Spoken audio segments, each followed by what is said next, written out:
Este bello principio fue ilustrado muy bien, creo yo, porque habla de los sabios.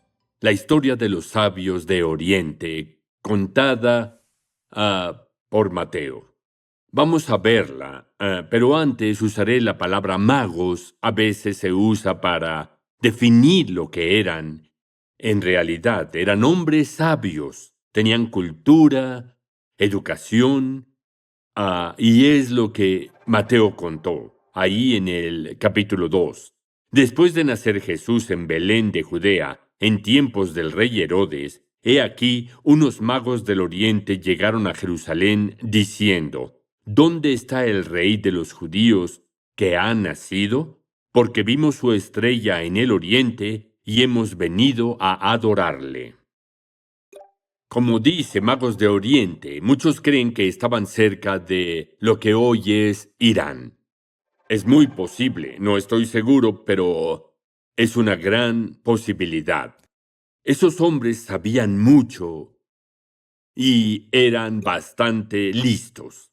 Sin duda tenían un origen en relación al Antiguo Testamento, pero quizá pudieron ser paganos. Tal vez adoraban dioses falsos. Pero sabían algo del Antiguo Testamento y sobre una estrella que existía y que estaba relacionada al nacimiento de Jesús, rey de los judíos. Herodes, quien era, se supone, el rey de los judíos, y que además era mitad judío, era un hombre muy malo. Por cierto, era tan malo que asesinó a su esposa y luego lloró por eso mucho tiempo. Pero era malo, era muy malo, celoso. De hecho, mató a sus hijos debido a sus celos, porque temía que estuvieran espiando y haciendo cosas malas. Fue algo terrible. Herodes era muy, muy malo. Luego, cuando se enteró que los sabios habían dicho: ¿Dónde está el rey de los judíos?, vimos una estrella. Fingió interés. Así que convocó a sacerdotes y a los escribas para obtener una respuesta. Así que leyeron el libro de Miqueas. Miqueas, sin duda, profetizó en dónde iba a nacer Jesús en Belén. Viene en el Antiguo Testamento. Es evidente que sabían en qué zona iba a nacer Jesús. Hablo de los sabios. Pero no sabían el lugar. Y cuando los líderes exploraron el Antiguo Testamento, descubrieron que era justo en Belén, por lo que fue hasta Belén. Fueron a Belén, donde Jesús nació. Ahora, el rey Herodes, de nuevo, para engañarlos, dijo: avísenme si lo encuentran para ir a adorarlo. Y ya saben lo que pasó, fue terrible, porque tomaron otra ruta, pues sabían que era malo, desviaron la ruta, no le avisaron. Entonces ordenó que a todos los niños de 2 años los mataran. Eso nos dice algo más, porque los sabios llegaron cuando el niño, Jesús, ya no estaba en ese establo. Eso creo, pues dice la casa donde vivía. Quizá fue 2 años luego de que nació. A menudo ven a los sabios en el establo, pero no es algo bíblico. Llegaron luego a donde estaba Jesús. Noten lo que pasó. Mateo 2:11. Lo llamo adoración verdadera. Y al entrar, ¿dónde? En la casa. No entraron al establo. No entraron donde estaban los pastores. Entraron a la casa. Al entrar en la casa, vieron al niño con su madre María. Ya había crecido. 6 meses, 1 año, no lo sé. Y postrándose lo adoraron. Pero les diré algo. Es interpretativo. Hipotético.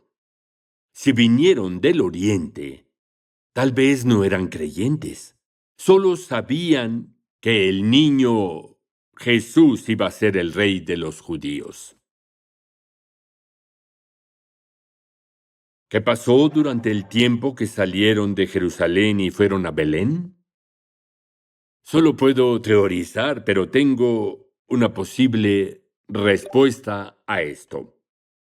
Tal vez entre Jerusalén y Belén los sabios comenzaron a creer que no solo era el rey de los judíos, sino el Mesías del mundo. Y al llegar con su vista hacia Dios, con fe, sin dudas lo adoraron. Podrán verlo ilustrado aquí en el pasaje.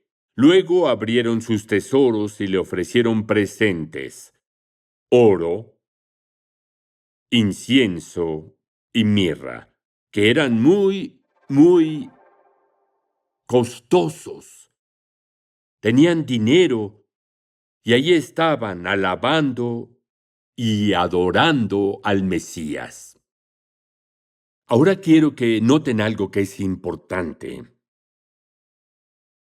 Y voy a ser tan claro como se pueda y tan sensible como pueda.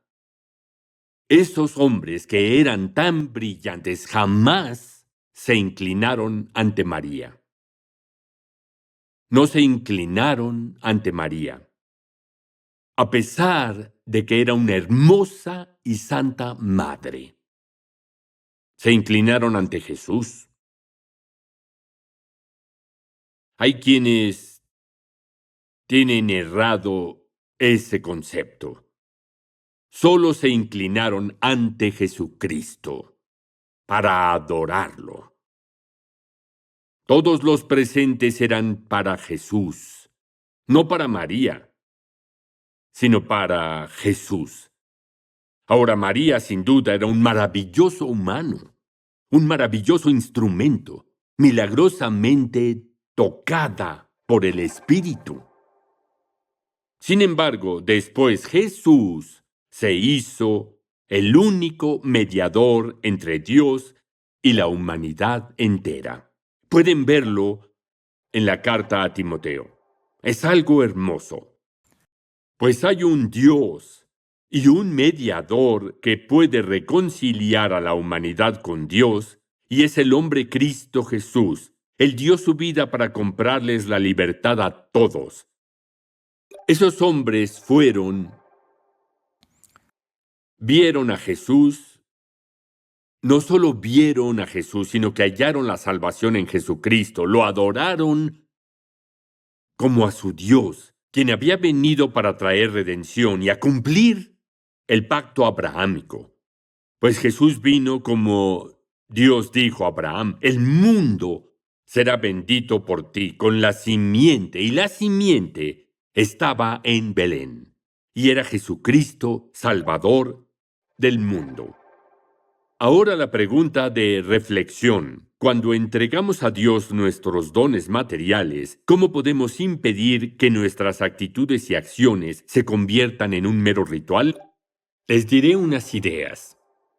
Responderán esa pregunta. Primera, veamos nuestros dones no como una obligación, sino como un acto de amor.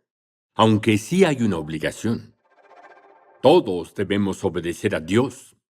Debería amar a mi mujer como Cristo amó a la iglesia. Debería. ¿Creen que Elaine quiere que la ame por obligación? ¿O porque me nace amarla así? Amor real. Lo mismo pasa con las posesiones. Veamos nuestros dones no como obligación, sino como un acto de amor. Luego, no estamos dando un pago, sino una ofrenda. Crecí en una situación donde sí cobraban. Un cobro es un deber. A todos nos han cobrado. Los impuestos serían un ejemplo. Nos cobran. Pero debemos dar una ofrenda. Es lo que los sabios hicieron. Hay una responsabilidad, pero es una ofrenda. Es una ofrenda de amor hacia Jesucristo. Luego, dar no debería ser un ritual, sino un acto de adoración. adoración. Creo que todos debemos recordarlo, y debe ser regular. Eso sería un ritual, dar regularmente. Dios lo dijo mediante Pablo. Pero dar regularmente no debe ser un ritual, algo rutinario, sino una adoración. Eso pasa en mi casa cuando nos toca dar mi cheque. Elaine hace todos nuestros cheques. Pero a veces, si estoy con ella en la iglesia, hace algo peculiar. Cuando llega la canasta de ofrenda, me da el cheque para que también participe y pueda sentirme bien por haber dado algo. Es un detalle, pero me recuerda que, oye, este no es un ritual, no es algo que hago a menudo, porque es mi deber. Esto es un acto de amor y no un deber.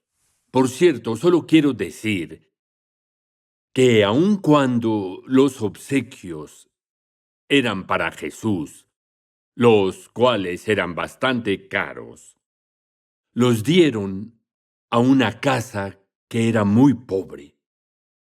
De hecho, María y José eran tan pobres que en el templo de Jerusalén dieron tórtolas y no ovejas. No tenían dinero, y la ley ayudaba a aquellos que no tenían mucho dinero.